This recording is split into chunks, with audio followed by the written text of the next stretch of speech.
नमस्कार दोस्तों, current affair की प्रतियोगिता उपयोगी प्रश्नोत्तर को लेकर आज के इस वीडियो में चर्चा करेंगे। अगर वीडियो अच्छा लगे तो लाइक और शेयर जरूर करें। शुरुआत करते हैं करंट अफेयर से जुड़े हुए महत्वपूर्ण प्रश्न से।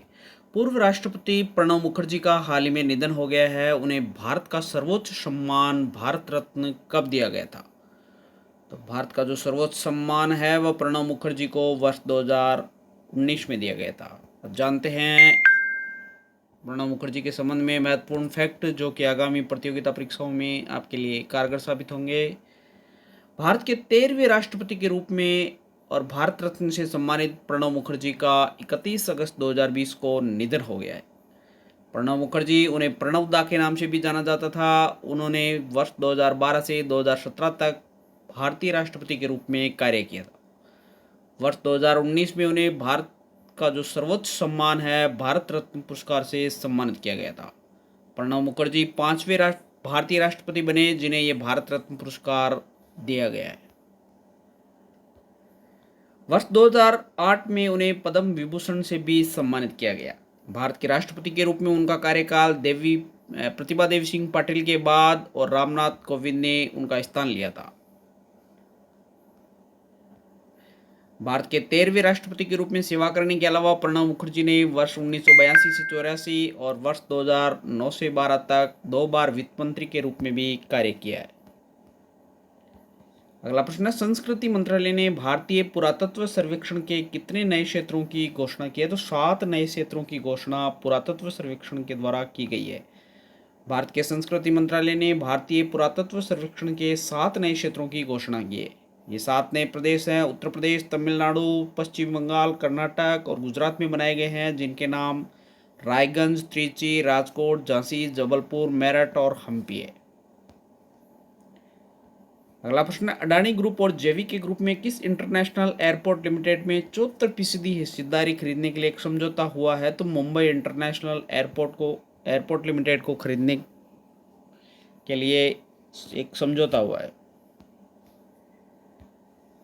गौतम अडानी के नेतृत्व वाले अडानी ग्रुप और जेवीके ग्रुप में मुंबई इंटरनेशनल एयरपोर्ट लिमिटेड में 74% हिस्सेदारी खरीदने के लिए एक समझौता हुआ है। इस समय मुंबई एयरपोर्ट भारत का दूसरा सबसे बड़ा एयरपोर्ट है। एक रिपोर्ट के मुताबिक अडानी ग्रुप जेवीके ग्रुप की पूरी 50.5% हिस्सेदारी खरीदेगा।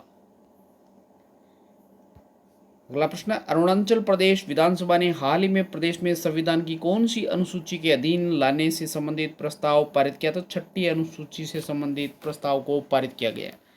अरुणाचल प्रदेश विधानसभा ने हाल ही में प्रदेश में संविधान की 6ठी अनुसूची के अधीन लाने से संबंधित प्रस्ताव पारित किया गया है। यह 6ठी अनुसूची 4 पूर्वोत्तर राज्यों कौन कौन से असम, मेघालय, त्रिपुरा और मिजोरम के जनजातीय क्षेत्रों के प्रशासन के संबंध में अनुच्छेद 244 के अनुरूप व्यवहार करती है।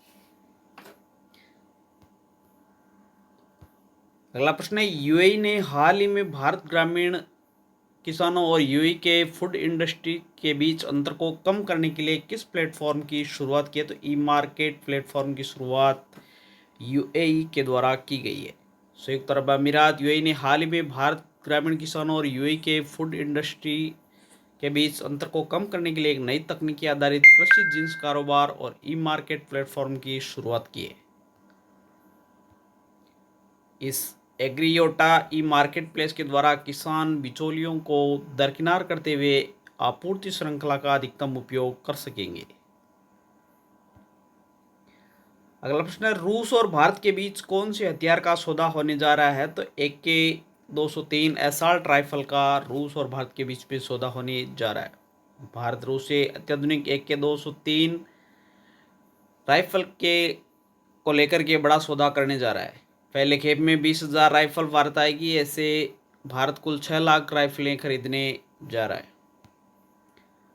अगला प्रश्न है, एकलव्य पुरस्कार 2020 से किसे सम्मानित किया गया? तो इशिका चौधरी को एकलव्य पुरस्कार 2020 से सम्मानित किया गया। एकलव्य पुरस्कार राष्ट्रीय और अंतर्राष्ट्रीय मंचों पर खेल में बेहतर प्रदर्शन करने वाले युवा खिलाड़ियों को प्रोत्साहित और प्रेरित करने के लिए दिया जाता है।